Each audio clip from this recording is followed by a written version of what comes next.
All right, so welcome everyone back to Behind Our Science. This is episode 32.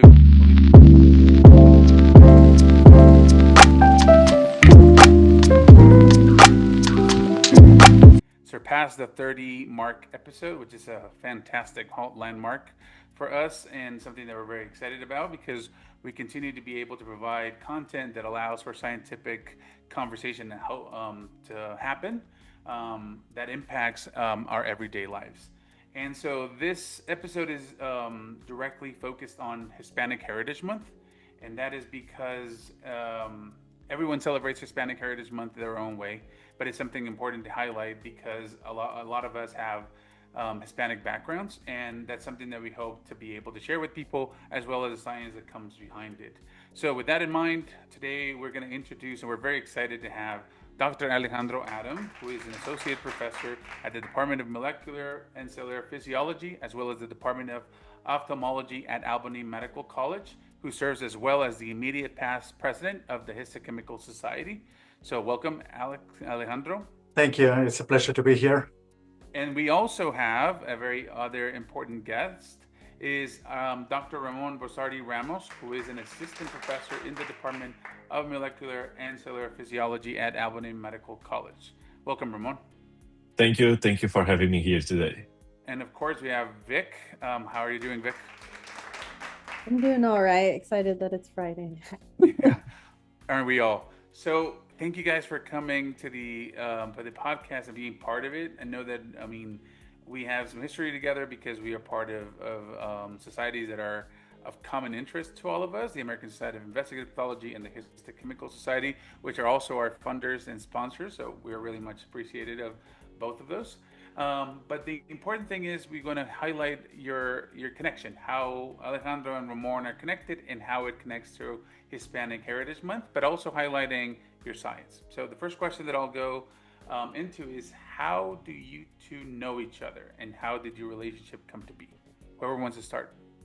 Sure, I can let Ramon tell his story, but on the way I got the story. So he applied to a different position on a colleague's lab, right? And so we were seeing this application. I was also looking for a postdoc, and she showed me Ramon's CV and thought he would be a great fit on my lab. So I invited him to give a talk and an interview in Albany Med, right? And I was like 3 years far from research, just in a teaching position in Brazil, and I thought that time was like a good time to get back to research. And I was looking for a place that was like a small city. I was living in São Paulo before, so I was trying to escape big cities. And Dr. Barroso from Albany Med received my CV, and next week she replied to me saying, "Hey, I think you are very fit for a colleague." And when I started to talk to Alex, and the crazy thing, we set everything 2 weeks after the COVID started. So, and even with the COVID, I was able to arrive here like 2 months after during COVID. So the first year was really crazy, but in the end, I think everything worked well. That's a great story. Yeah, I mean, I do love to have like a happy ending from COVID. Really Right, nice. so- And also the transition, Ramon. I mean, I Sao know. Paulo to Albany. Wow. I know. Yeah. Wow. That's, I mean, distance, of course, but I mean, like, weather. I mean, But yeah, I was thinking winter. yeah, that's what I was Yeah, thinking that as well. was one of the reasons. I was looking for a cold place. I like winter, so me and my You're wife, sure we were you're gonna have to tired like it. for the warmer from Brazil. So was Yeah. everything we think about. So we are close to big cities here, and all my idea was to stay like 2-3 years with Alex and move into another place. And now I'm an assistant professor at Albany Med, and I'm already 5 years here. So I think in the end we can say that it worked well for both. Oh and you can yeah. stop talking about how much he loves skiing. So Wow. good fit. That's good. Maybe that's the trick. You got to do some winter sport. That's how you learn to love Right. it. Wow. Well, so outside of, moving from Brazil to the US, experiencing winter, what professional accomplishment are you guys most proud of? And how did your life experiences contribute to the success? I think we have accomplished a lot since I arrived in Albany, but I'm really proud, for our continuous funding, like through Alex grant.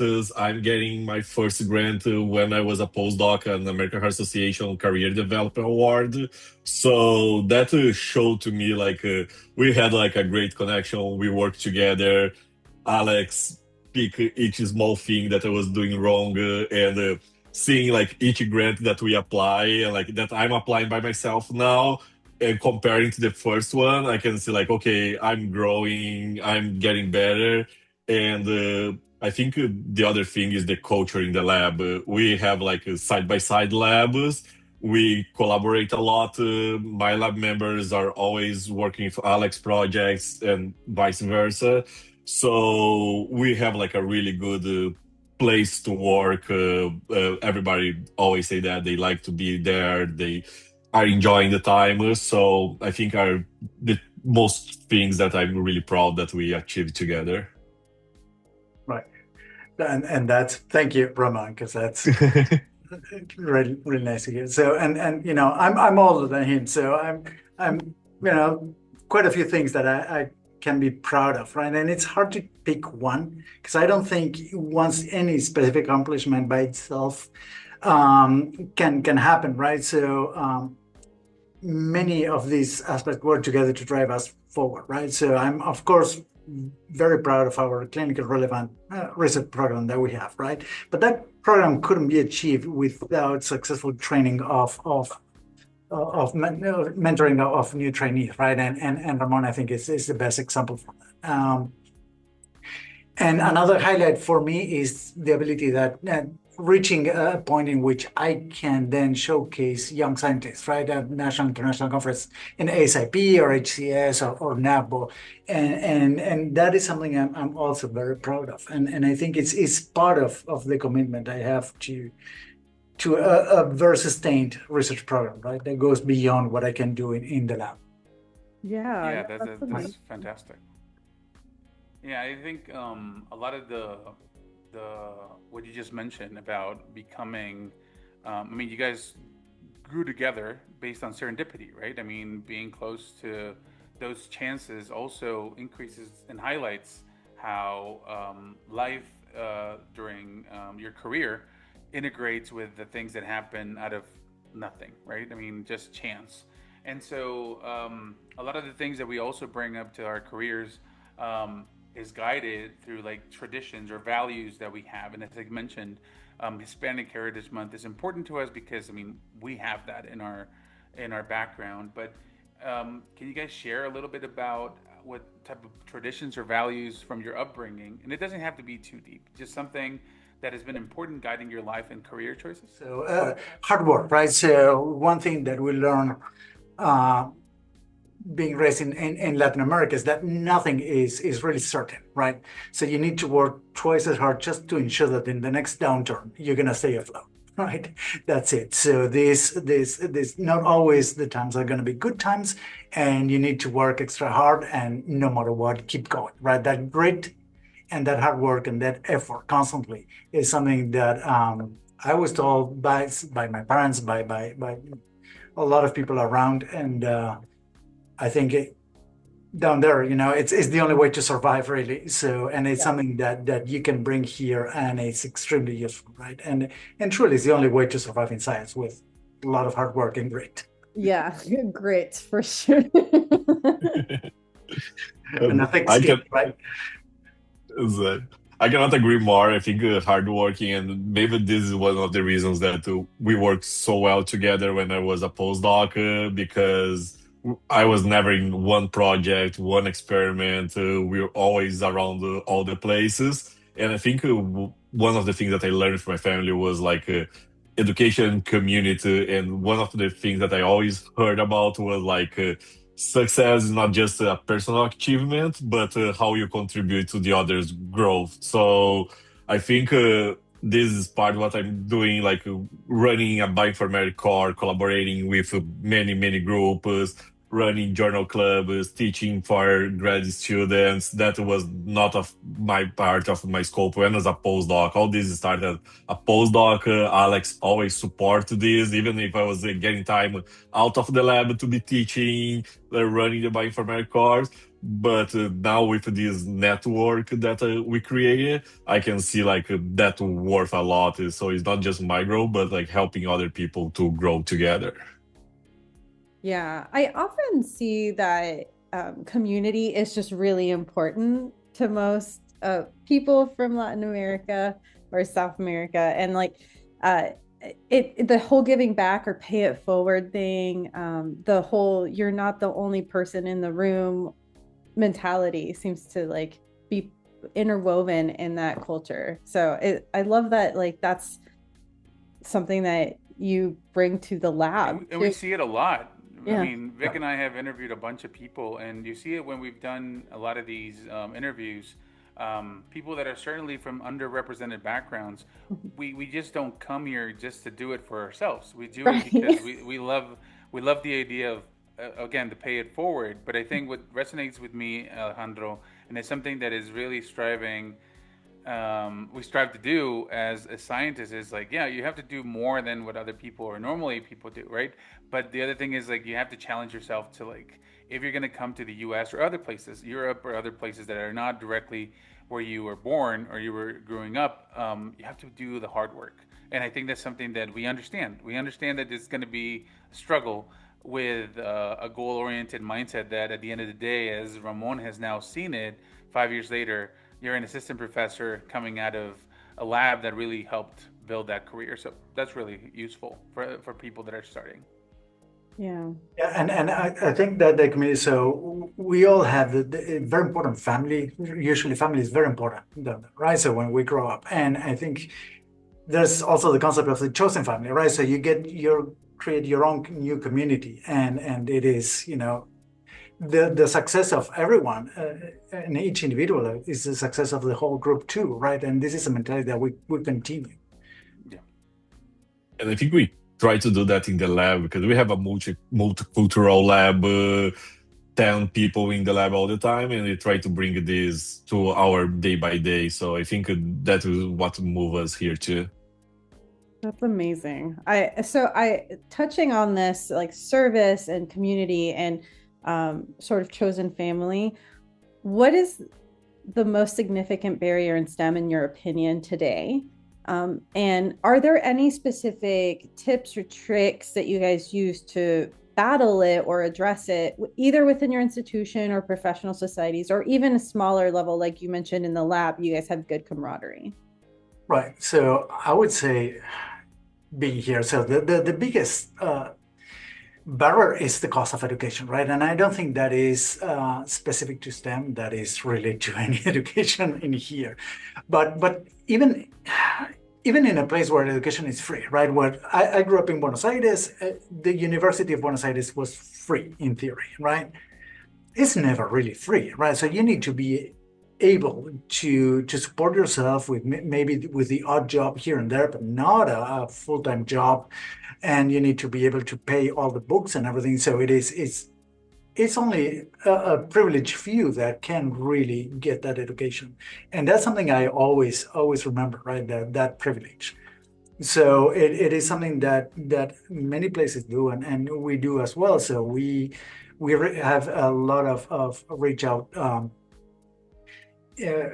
efforts to high schools and to community colleges around here and to local colleges to get them involved in science and research, right? So first to expose them to the research if it's a high school student, for example, and then later on to have them perhaps coming for the whole summer, on a paying internship, so they can afford to do something like this, right? And this is something we put a lot of effort to try to get the people that love science, but maybe they don't have a cousin in MIT that can put them into the lab, right?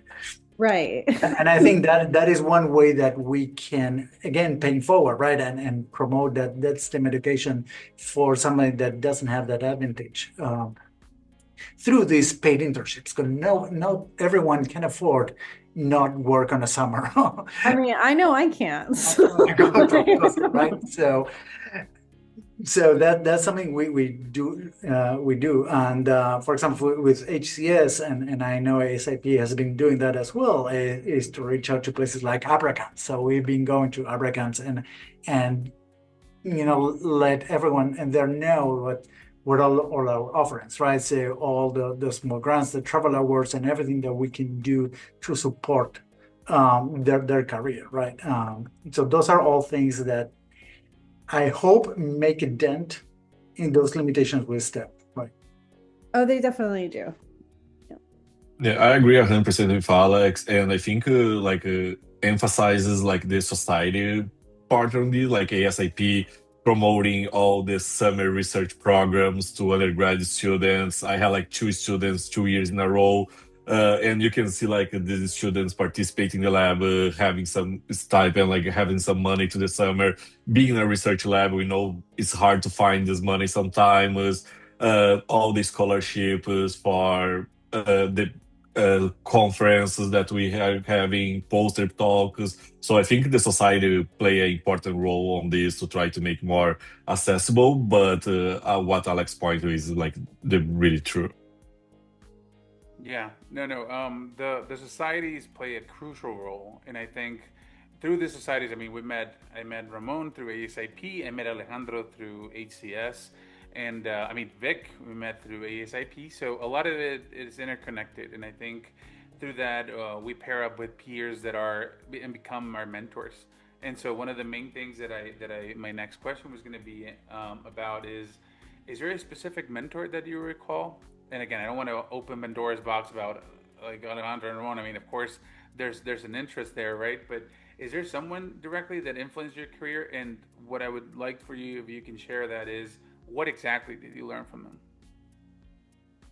them? I will mention my master and PhD mentor, Dr. Polimari Spritzer. I started in her lab when I was like 16 years old. I was like on undergrad, and I stayed there for my master, for my PhD. And there I learned that I want to do research for my life. When I tried to step out of the research, 3 years after I returned. So I think she was an important part so I can be here in the US. She teaching me all my research background. And that allowed me, when I applied to Alex, came here, started the lab, I had like the skills to continue that. So she was an important role, because in Brazil doing research is difficult. The visibility, the money that you have for research, how you get that money, the stipends is really low. So she gave me the support so I could like succeed now as an assistant professor here. Nice.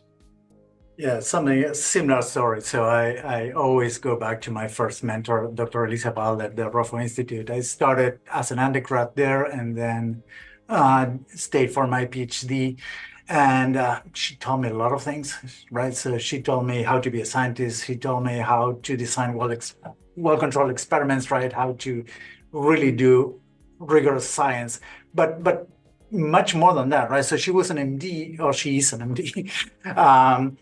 She still is. So she's always thought about, how her research would impact, human health, right? Patients and the real impact of research. And that is something that I continue to evaluate every day on my research, right? When I want to ask a question, is it truly relevant? Is how I can impact, others or the well-being of people. And that's something I continue to learn. And I guess if I have still another minute for this, I told me another very interesting thing that took me a while to understand. So talk me about the importance of lineage and how the mentors and the mentors are important. Yeah. And the importance of environment, right? So, and this go back, so my mentor's mentor, it was Dr. Eugenia Sacerdote de Lustig. So she was born in Torino in 1910, right? And she was one of the first females that actually got an assistant professorship in the University of Torino in the early 1900s, right? with under the direction of Giuseppe Levi. So of course, she was progressive, and she was also Jewish. So during in the 1930s, she had to flee Italy, and she moved to Buenos Aires, and she continued her career there. So this guy Giuseppe Levi had three other trainees. Those were Salvador Luria, Renato Dulbeco, and Rita Levi Montalcini. If you recognize all these three names, 3 Nobel Prizes, right?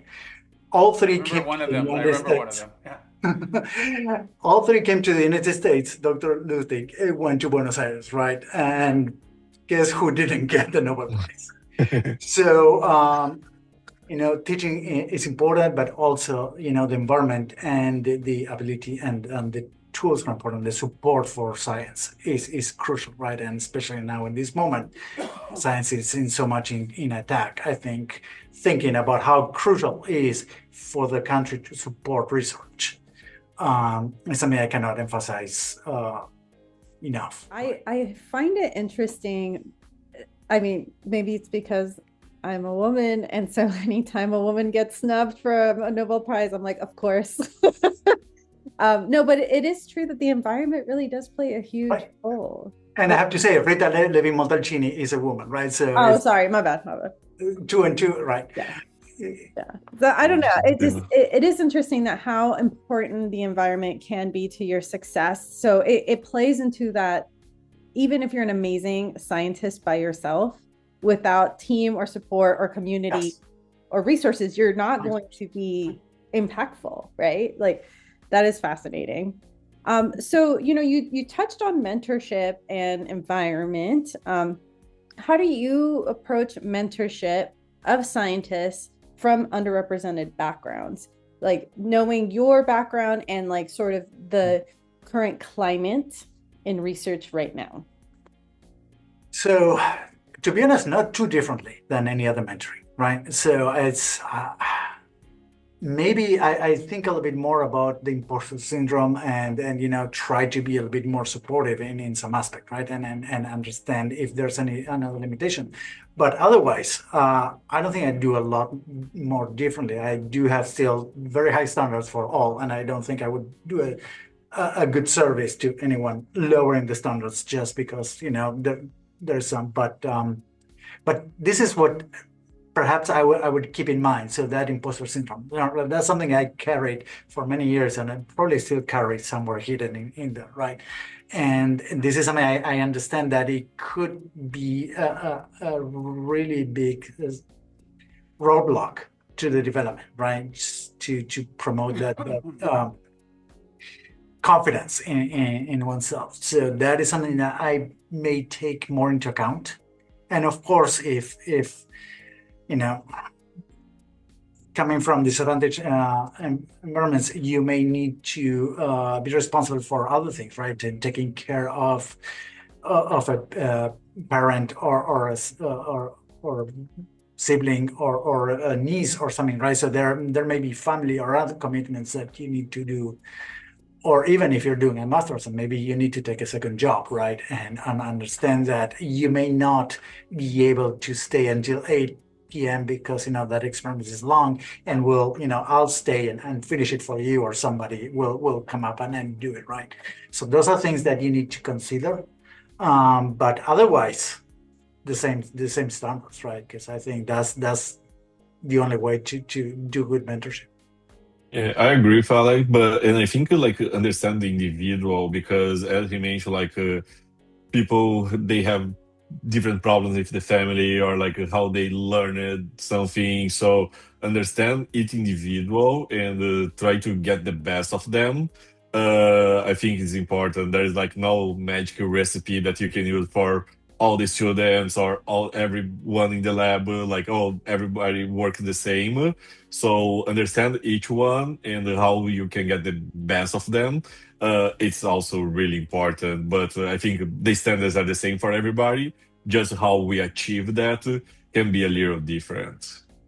Yeah, no, that's true. I do like that individualized tailoring, and then also considering that, lab is not life, right? Life has other factors in it, as we all are aware, but somehow maybe we forget whenever it's an undergrad in the lab. We're like, what do you mean? Like, just do the experiment. But it's Yeah, nice to hear like your perspectives on this. yeah, and I think in that point, like with the lab, we try to be open because like we have experiments in the weekend, we have experiments that start 7 a.m., go to 10 p.m.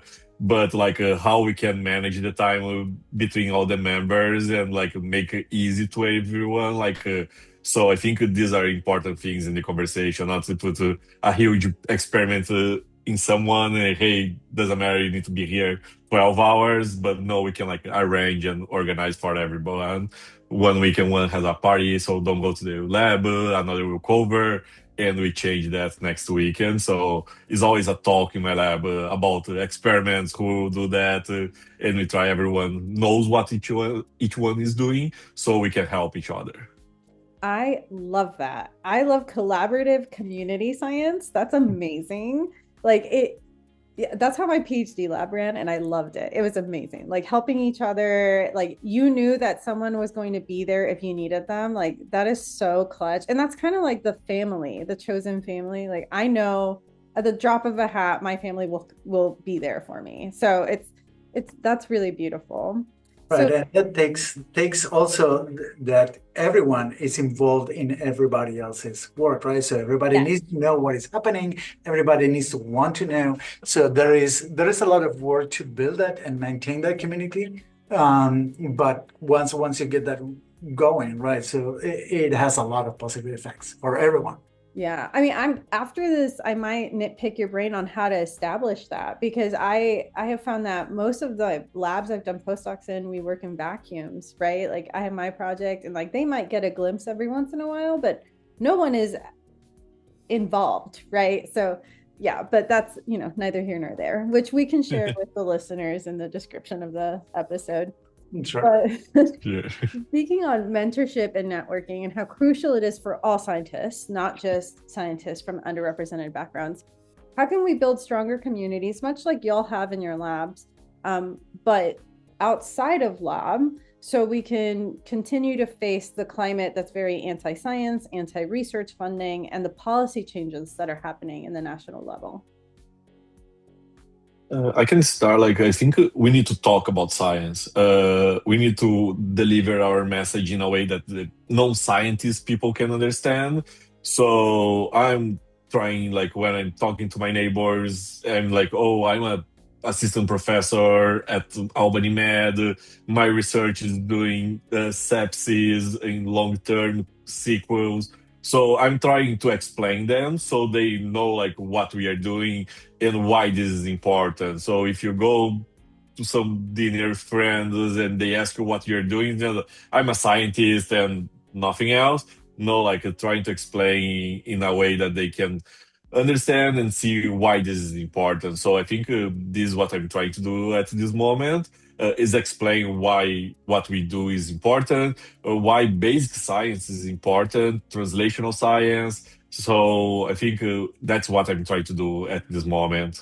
Just delivering what's why science is so important to everyone. It's so crucial to maintain support, right? It used to be that science was one of the few things that everybody was on board, and now it's under a lot of attack, and that's something we need to continue having, and not being mad and not dismissing anyone that maybe doesn't understand and maybe was hearing news that you may not think they're correct or maybe alternative facts, but still, try to explain in the best way and showing that we're just normal people, right? We're not part of any deep state trying to confabulate to put microchips on a vaccine. We're just here trying to make life better. Right, and that's the goal. And sometimes we make that happen. Sometimes we make mistakes. Sometimes things don't work. But the objective is always a good one. And Right. that's also, I think that's crucial. That is Now, to answer a little bit more your question in terms of the community within science, right? So again, this is being able now when you get to an age, you can do things, right? So I'm thankfully I'm happy that I have some opportunities to involve people in multiple aspects, right? So I have the opportunity to invite speakers or to evaluate travel awards. So I always have the background in terms, right, and always try to make sure that there's a representation for everyone in every conference, in every grant or anything in that I am involved. And I think that it is part of bringing them, right? So when you put someone, a trainee or even a junior faculty from a disadvantaged background to give a talk on a plenary session on a big conference, that's important. That will create a lot of new connections, and I think that is absolutely crucial. And without that, I was lucky that I had the opportunity to do that through ASIP back in the day, and that is something that I always have in the back of my mind. And also within Animated, right? So I'm an introvert myself, right? It's hard to do some conversation, but I will make that effort. If I see someone that is not really connecting with the group and maybe someone isolated in a corner, I try to make the effort to go to that person and start a conversation, try to integrate and kickstart that connection, right? Yeah. And I think those are the things that will last for a very long time. Oh yeah, no, I distinctly remember people that made an effort to make me feel comfortable and like wanted, not like wanted, like as in part of the group. Right? Yeah, no, that's part of us, right? That's all what we want to be, right? Right. Yeah. And I think like backing again, like ASIP conferences, Histochemical Society, like that are important, because my first conference at ASIP, I was a postdoc, totally like what I'm doing here. I don't know anyone. And in the end, I had this like 3-4 years now that I'm going there. I have friends. I talk to a lot of people every week from SIP. They are helping me collaborating in grants. I ask help with, can you look this aim for me? And like is everyone that I met at through the SIP. So I think the society play an important role for us during the development, like with all these new people helping to achieve something. Yeah, I think I remember probably all of you were part of those webinars for postdocs that every now and then got together and the virtual hangouts. The virtual hangouts, right? I remember those during happening, COVID. Right, during COVID, and that was it was very difficult at the beginning to integrate Ramon in a community when in the middle of COVID. But where was a community, right? Everyone was in their own silos. So those are things, once you're part of leadership of societies, those are the things you can support and promote, right? And I think all together, right? I don't think there's one single recipe that can help with inclusion, right? But every single effort will add up to something meaningful.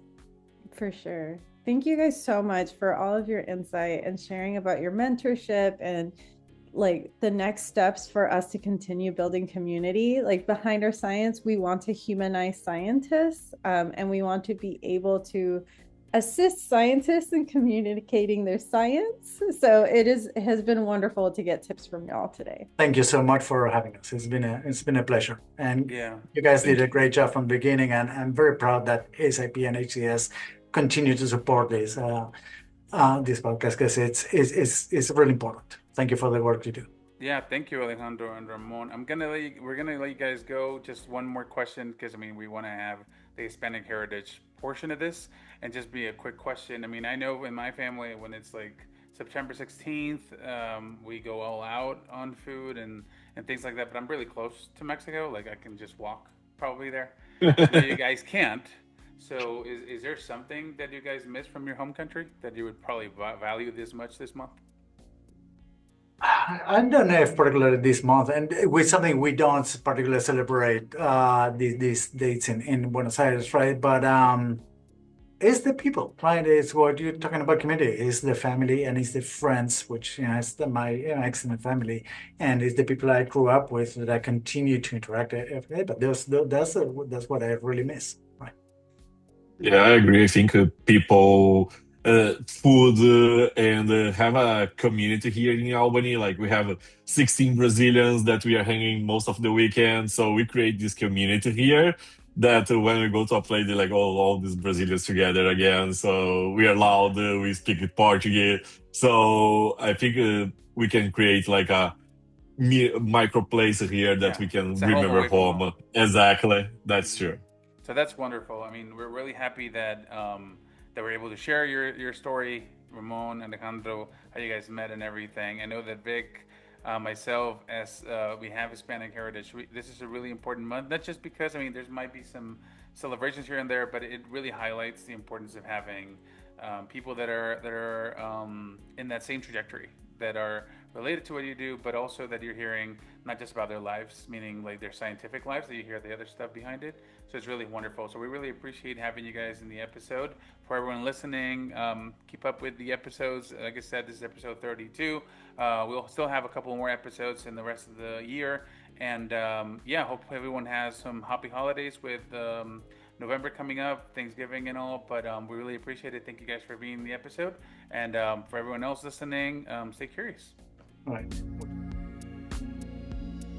We want to introduce a new segment to our podcast called Publishing Pathways.